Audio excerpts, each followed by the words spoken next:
کہ آج اس ملک میں جو آئین اور قانون کی بالادستی کی بات کر رہا ہے، آج جو اس ملک میں رول آف لا کی اور جمہوریت کا پہکر بن گیا ہے، سمبل بن گیا ہے، آج وہ پابند سلاسل ہے اور ہمیں بھاشن مل رہے ہیں ان لوگوں سے جو خود فارم 47 کی پیداوار ہے۔ ستم ظریفی سر یہ ہے،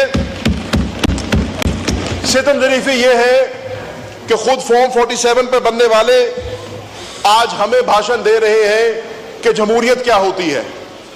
بلاول بھٹو صاحب نے یہاں پر بڑے تاریخی جملہ میرے سمجھ میں کہا، جب بلاول صاحب نے کہا democracy is the best revenge.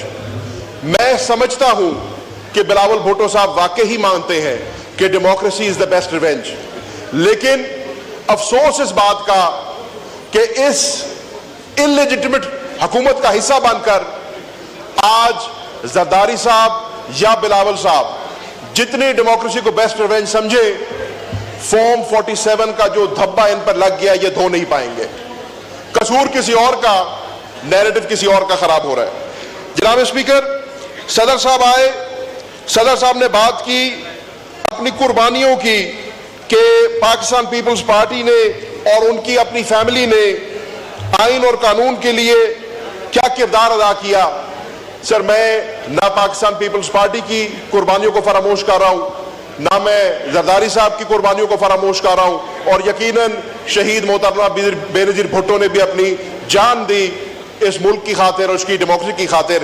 لیکن آج جب زرداری صاحب یہ تقریر کر رہے ہیں تو وہ دل میں تو سوچتے ہوں گے کہ ہم تو ڈیموکریسی کو بیسٹ ریونج کہنے والے تھے، آ کے ہم کھڑے کن کے ساتھ ہو گئے جو 16 سیٹوں کی جماعت آج ملک میں حکومت کر رہی ہے۔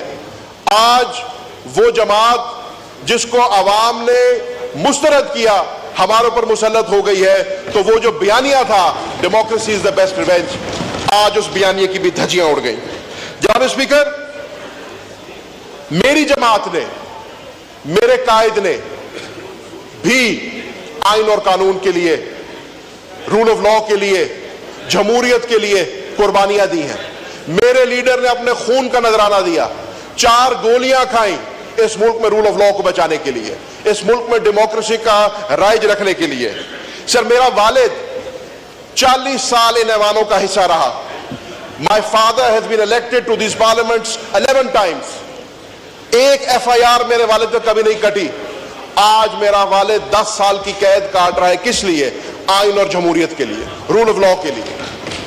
سر، ہم نے بھی، یہ جتنے ممبر یہاں پر میرے ساتھ بیٹھے ہیں، ان سب نے رول آف لا کے لیے، آئین کے لیے، قانون کے لیے قربانیاں دی ہیں۔ اپنے گھروں سے دور رہے ہیں، اپنے بچوں سے دور رہے ہیں، 10 مہینوں کی انہوں نے جلا وطنی کاٹی ہے، اپنے گھروں سے دور رہے ہیں۔ یہ ہیں اصل چیمپئنز ڈیموکریسی کے۔ سر، میں نے آج سے پہلے کبھی یہ بات نہیں کی، میں 9 مئی پہ بھی ابھی آؤں گا، لیکن 9 مئی کا میرا کردار کیا تھا؟ 9 مئی کو سر میں اور شاہ محمود قریشی آغا خان ہسپتال میں موجود تھے۔ میری والدہ کی سر 4 سرجریز ہوئی اور اللہ تعالیٰ نے ان کو دوسری زندگی بخشی۔ میری والدہ ہسپتال میں، والد جیل میں، میں مفرور 42 پرچوں کے باوجود۔ سر، ہم لوگوں نے بھی قربانیاں دی ہیں آئین اور قانون کے لیے، ہم نے بھی قربانیاں دی ہیں رول آف لا کے لیے۔ تو ہمیں بھاشن کم از کم وہ تو نہ دے جنہوں نے آئین کا، قانون کا ٹوٹے ٹوٹے کیے ہیں، جنہوں نے لوگوں کی چادر 4 دیواری کو پامال کی ہے، جنہوں نے جیسے ابھی زرتاج گل صاحبہ نے فرمایا، جنہوں نے ہماری ماں اور بہنوں کے گربان میں ہاتھ ڈالے ہیں، وہ کم از کم ہمیں جو ہے ڈیموکریسی کا بھاشن نہ دیں۔ سر جی، یہاں پر اگر جناب اسپیکر میں پاکستان تحریک انصاف کے کارکنان کا ذکر نہ کروں تو بہت بڑا میں ان کے ساتھ زیادتی کروں گا۔ ہم نے یہ کہا کہ پاکستان تحریک انصاف کا کارکن اور ہمارے قائدین آگ کا دریا عبور کر کے انہوں نے 8 تاریخ کو ہمیں ووٹ دیا۔ جس طریقے سے سر ہم نے یہ الیکشن لڑے یہ ہم جانتے ہیں۔ اگر میں آپ کو اس کا ایک چھوٹا سا اپنا ہی ایکسپیرینس بتا دوں تو سر عرض یہ ہے کہ میڈیا نے یہ دکھایا کہ میرے پرپوزر اور سیکنڈرز کو RO کے دفتر سے اٹھایا گیا، میڈیا اور کیمرے کی موجودگی میں اٹھایا گیا، میرے ذاتی ملازمین کو، میرے لائرز کو اور میرے دوستوں کو جن کا سیاست سے کوئی تعلق نہیں تھا، ان کے گھروں میں گھس کے اریسٹ کیا گیا ان کو ابڈکٹ کیا گیا, ان پہ تشدد کیا گیا.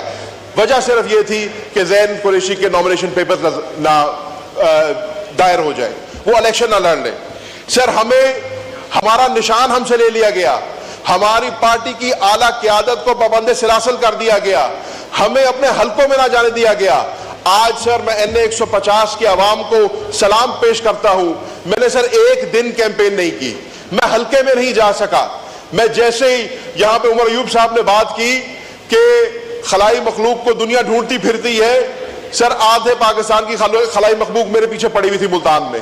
حلقے میں نہیں جا سکا, نشان مجھ سے لے لیا گیا, جوتے کا نشان مجھے دیا گیا جناب اسپیکر اپنی طرف سے تذلیل کرنے کے لیے.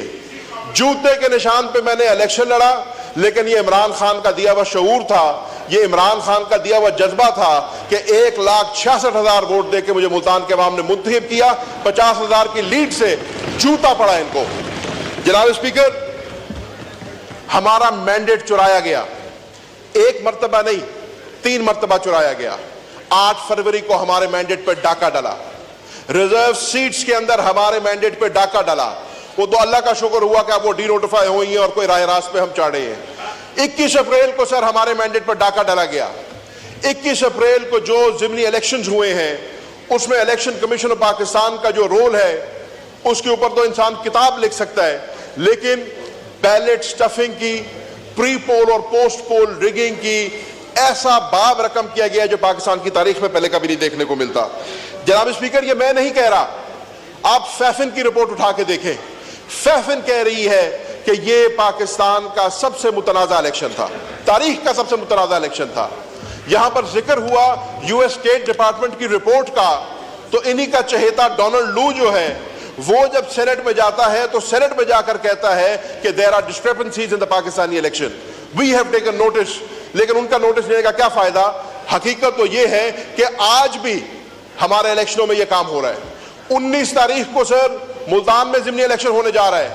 ایک فارم 47 والا MNA جو یہاں سے منتخب ہو کر گیا تھا, جب ٹرائیبیونل میں کہانی گئی اور پتہ لگا کہ فیصلہ میرے خلاف ہونے لگا ہے, یہاں سے بھاگ گیا, سینٹ میں چلا گیا. ستم ظریفی ہمارے یہ اس کو آپ نے چیئرمین سینٹ بنا دی ہے. آج وہاں پر الیکشن ہونے جا رہا ہے اور وہاں پر بھی پری پول ریگنگ ہو رہی ہے. لیکن میں جناب اسپیکر آپ کو آج بتا رہا ہوں, انشاءاللہ 19 تاریخ کو گھوڑے کا نشان جیتے گا. انشاءاللہ 19 تاریخ کو عمران خان اور عمران خان کا بیانیہ جیتے گا اور اس فارم 47 کے ٹولے کو انشاءاللہ ہم دفن کریں گے. جناب اسپیکر, بات ہوتی ہے مفاہمت کی, بات ہوتی ہے ریکنسیلیشن کی, لیکن میں نے اکثر کہا کہ حکومت کے قول اور فعل میں فرق ہے. یہ ہمیں دعوت دیتے ہیں مفاہمت کی, لیکن حقیقت سر ان کی یہ ہے کہ انہوں نے کل رات اڈیالہ جیل میں رات 12 بجے تمام سیکیورٹی اہلکاروں کو چینج کیا, پورے سسٹم کو چینج کیا. بندہ پوچھے اس کی کیا ضرورت پڑی, انہوں نے کہا آپ کو یاد ہوگا 2 ہفتوں کے لیے پہلے اڈیالہ جیل بند کیا گیا تھا اور ہمیں بتایا تھا کہ سیکیورٹی کے پیش نظر 2 ہفتوں کے لیے 7,000 قیدیوں کو ان کے لواحقین سے, ان کے گھر سے جو کھانا آتا تھا اس سے, ان کے جو وکلا کے ساتھ ان کی مشاورت ہوتی تھی اس سے محروم کیا گیا اور کہا گیا کہ ہم بیف اپ کر رہے ہیں سیکیورٹی کو. میں نے تب بھی یہ سوال کیا تھا کہ کیا بیف اپ ہوئی تھی سیکیورٹی کہ مہینے کے بعد آپ کو پھر سیکیورٹی خدشہ ہو گیا اور آپ نے پھر 3 دن کے لیے اڈیالہ جیل کو بند کر دیا. سر حقیقت یہ ہے, مفاہمت کی بات کرتے ہیں لیکن حرکتیں اتنی پیٹی ہیں کہ عمران خان صاحب کو اور شاہ محمود قریشی صاحب کو عید کی نماز پڑھنے کی اجازت نہیں دی گئی. ان کو کہا گیا کہ آپ کو ہم باقیوں سے پہلے عید پڑھائیں گے. وہ سارا دن صبح فجر سے لے کے دوپہر 2 بجے تک بیٹھے رہے کہ ہمیں عید کی نماز پڑھنے کی اجازت ملے گی. عید کی نماز پڑھنے کی ان کے دل میں اتنی جگہ نہیں ہے کہ کسی کو عید کی نماز پڑھنے دیں, تو انہوں نے کسی سے کیا مفاہمت کی بات کرنی ہے, کیا ریکنسیلیشن کی بات کرنی ہے. جناب اسپیکر, آج ہمارے سائفر کا کیس لگا ہوا تھا اور سائفر کیس کے اندر جیسے جج صاحبان نے خود فرمایا آج حتمی بحث ہونی تھی, آج پروسیکیوشن اپنی آرگیومنٹس کو ختم کرنا تھا, تو ہمیں ابھی پتہ لگا کہ چیف جسٹس صاحب کی کاز لسٹ کو کینسل کر دیا گیا ہے. کل رات گارڈز کا چینج ہونا, آج چیف جسٹس کا کاز لسٹ کو کینسل کرنا اور وزٹیشن کو روکنا, جیل کو بند کرنا, یہ سب اس حکومت کی جو ارادے ہیں اس کو ریفلیکٹ کر رہا ہے. تو یہ مفاہمت کی ہمارے سے کیا باتیں کر رہے ہیں. رول آف لا کی یہ بات کرتے ہیں سر. رول آف لا کے لیے عمران خان صاحب نے بات کی.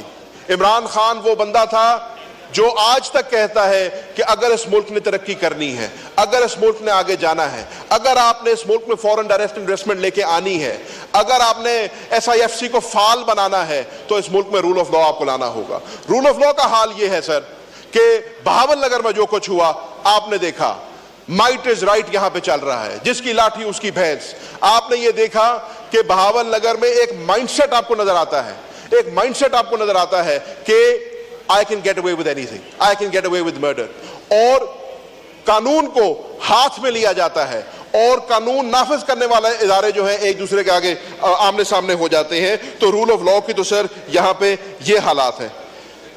پولرائزیشن کی میں نے اس فلور پہ بڑی بات کی ہے سر. پچھلی اسمبلی میں مجھے شرف حاصل تھا, میں پریزیڈنٹ بنا YPF کا, اور اس کے اوپر میں نے اپنے ایجنڈا پہ رکھا کہ ہاؤس کا ماحول بہتر ہونا چاہیے, پولرائزیشن کم ہونی چاہیے. اور آپ کو پتا ہے میں نے ہمیشہ اس چیز کا پرچار کیا ہے. ہم سمجھتے ہیں سر پارلیمنٹری سپریمیسی ہونی چاہیے, ہم سمجھتے ہیں کہ پارلیمان میں کام ہونا چاہیے. آصف زرداری صاحب نے اپنی تقریر میں اس کا ذکر کیا, لیکن سر اس کے لیے کوئی فریم ورک بنانا ہوگا. یہ صرف تقریروں سے کام نہیں ہوگا, یہ صرف جمع تفریق سے کام نہیں ہوگا. ہمیں اس کے اوپر ریئلسٹک سٹیپس لینے ہوں گے, ہمیں اس کے اوپر کام کرنا ہوگا.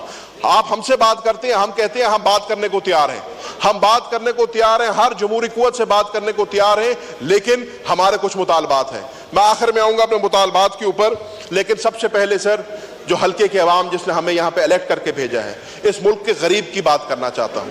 ابھی عمر ایوب صاحب نے بات کی, اس ملک کے اندر انرجی پرائسز کی بات کی, اس ملک کے اندر گیس کی بات کی.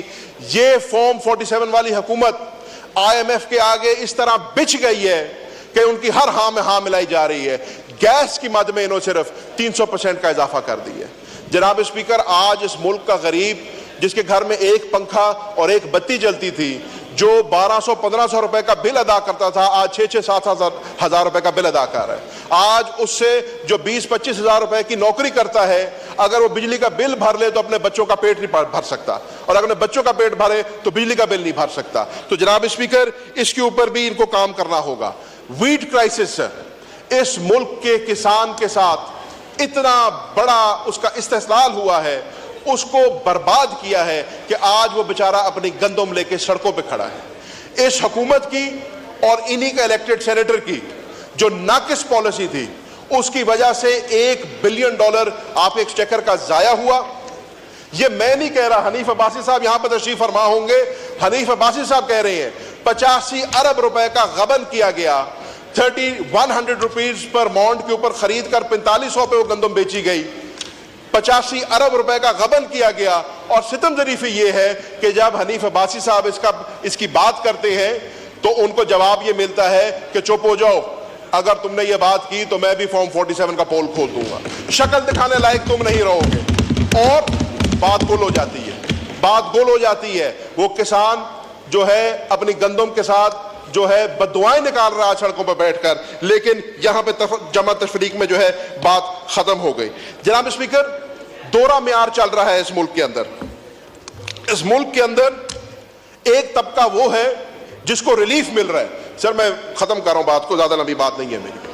آپ مہربانی فرمائیں سر, پھر مجھے 45 والا نہیں 47 والا ٹائم دے دیں, تھوڑا بڑھا دیں, تھوڑا بڑھا دیں. Thank you sir. سر ضرور لیجئے گا, اپنی باری پہ لیجئے گا سر, ضرور سر. عباسی صاحب کو ضرور ٹائم دیجئے گا اور ان سے پوچھے گا. یہ فلور سر آپ کو ٹائم ملے گا, آپ بات سر جاری رکھیں, ٹائم ملے گا سر. ضرور سر, ضرور ٹائم. نو کراس ٹاک, آپ بات کریں. میں تو چیئر سے بات ختم کریں سر. میں خود چاہتا ہوں کہ آپ ان کو ٹائم دیں اور یہ فلور آف دا ہاؤس پہ بتائیں کہ یہ جو مکالمہ ہوا ہے اس میں کتنی حقیقت ہے اور کتنی صداقت ہے. سر جی, دوہرا معیار, ٹائم ملے گا سر. دوہرا معیار ہے سر. ایک طبقہ اس ملک میں وہ ہے جس کو لندن سے بلا کے اس کے کیسز کو ختم کیا جاتا ہے. ایک طبقہ اس ملک میں وہ ہے جس کو ایئرپورٹ پر جا کے بایو میٹرکس کرائی جاتی ہیں, اور ایک وہ شخص ہے جو 4 گولیوں کے ساتھ لنگڑاتا ہوا جس کو جیل میں جس کو کورٹ میں جانا پڑتا ہے, جس کو کورٹ کے احاطے سے گھسیٹ کے باہر نکالا جاتا ہے. تو سر یہ دوہرا معیار اس ملک میں نہیں چل سکتا کہ ایک کے لیے ایک معیار ہو, دوسرے کے لیے دوسرا معیار ہو.